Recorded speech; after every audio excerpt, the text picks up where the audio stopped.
To the graduates, I could not be more impressed with your accomplishments today. You all overcame incredible adversity to get here.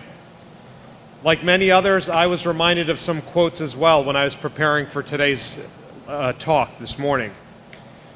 One from Dr. Martin Luther King and another from Winston Churchill. First, Dr. King.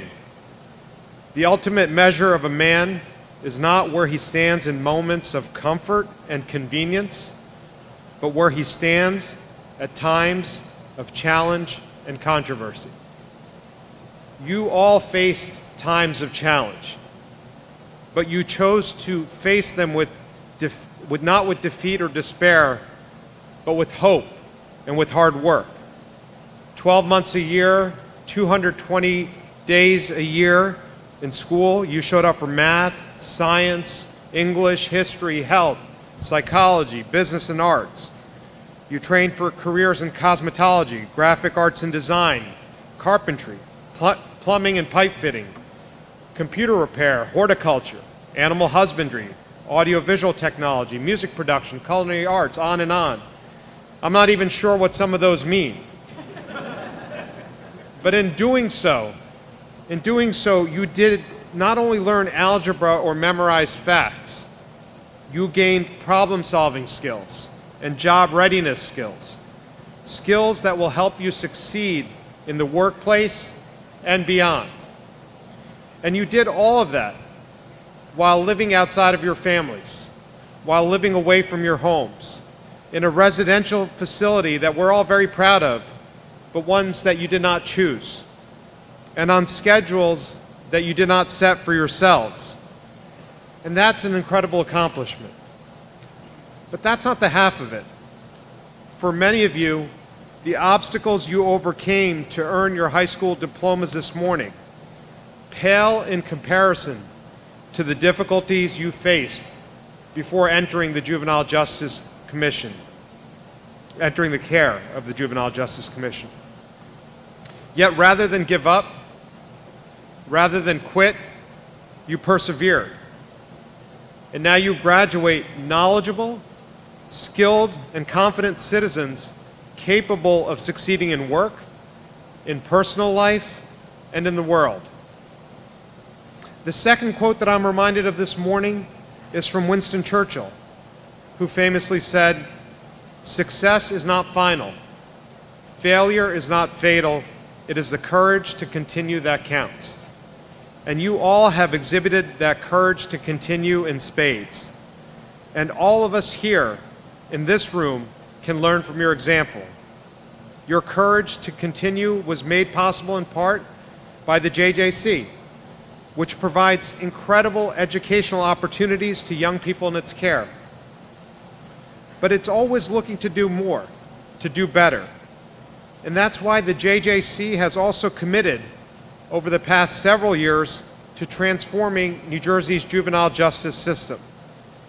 And I'd like to just tell you for a moment a bit about that commitment.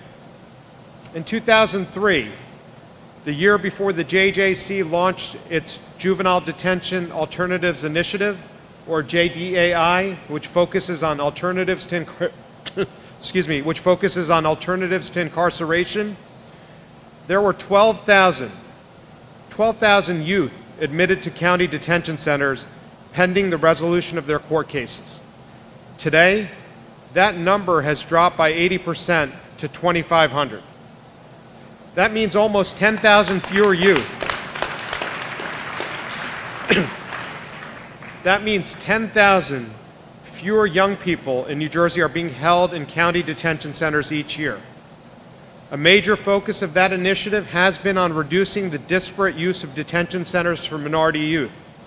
And youth of color account for 80% of this 10,000 person reduction.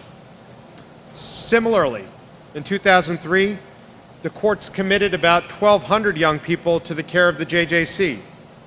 By 2017, in 14 years, this number has been reduced by 85% to just 176 statewide.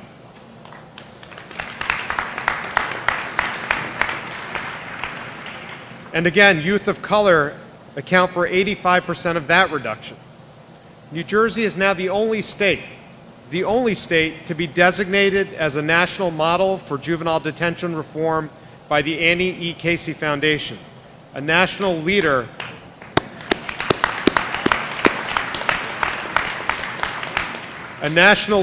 in the effort to improve outcomes for young people. And that's an incredible accomplishment. The JJC has also led efforts to remove young people tried in adult criminal court from adult jails and prisons. And today, because of legislation that the JJC was instrumental in getting passed, instead of being ordered to adult prison, 41 young people are able to take advantage of the same educational opportunities and the same rehabilitative opportunities that were available to each of you.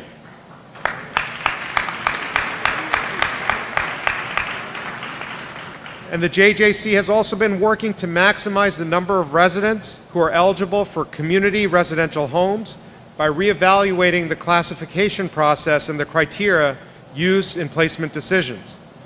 Since making changes in September of 2017, the percentage of JJC's committed youth in a residential program instead of a secure care facility has increased from 26 to 37%. But we're not stopping there. We recently sought amendments to state regulations to allow even more people to transfer from secure care to residential programs.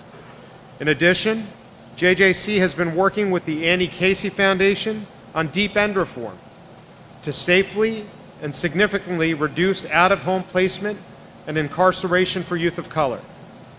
Deep end reform means more of a robust, targeted, and effective continuum of community-based interventions focused on positive youth development. It means engaging families, communities, and critical partners. And it means results. Let me just share one example. We talk a lot about Camden, but let me share something about Camden.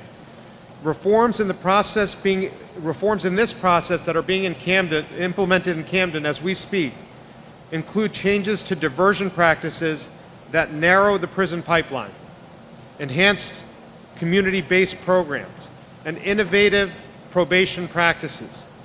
And Camden is already seeing the results of these efforts, with out-of-home placements dropping, probation caseloads dropping, and diversions, importantly, diversions increasing.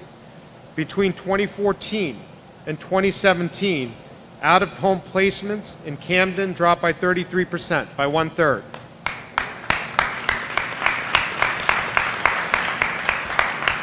And here's the thing, youth of color accounted for 92% of this decrease. But we're not content with this success. Instead, we're determined to completely overhaul the youth justice system in New Jersey. We're replacing existing large secure facilities like this one with smaller, regional facilities that are closer to your homes. These new facilities will represent nationwide best practices.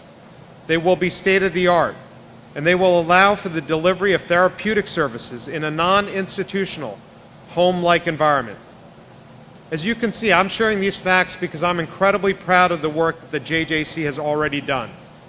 But I'm even more proud of the work that the team on this stage behind me is committed to doing in the future, to truly revolutionize the youth justice system in New Jersey, to ensure that New Jersey remains a leader in criminal justice reform. And a critical component of that is youth justice reform. Like each of you, the JJC has shown courage to continuing to put the interests of those in its care first, improve, and continuing to constantly rethink and improve. The courage to continue will get each of you far in your own lives in achieving your goals. But I want to leave you with 3 final pieces of advice. After all, it wouldn't be a commencement speech if I didn't give you advice like the rest of them did. And it's simple. First, just be kind to everyone that you encounter in your lives. It's simple, it's basic, but it's this basic decency that's going to be a foundation for a good life for each of you. Second, you'll never know what you're capable of doing unless you try. Don't limit yourselves in any way, and don't let anyone limit you. The third thing, take responsibility for yourselves, like was mentioned earlier, starting today. Those who sit back and wait for things to happen can be left behind. Along with the courage to continue and being kind, this will take you wherever you need to go. But before you get on with the rest of your lives, know this. Know that we are all so proud of you today. You have made us all proud. Me, the entire staff of the JJC, your families, your friends who celebrate with you today. Savor this moment. Recognize the incredible achievement that it is. And then with it, move on to tomorrow. All of us here in this room and on this stage are rooting for you. Congratulations and good luck to each of you.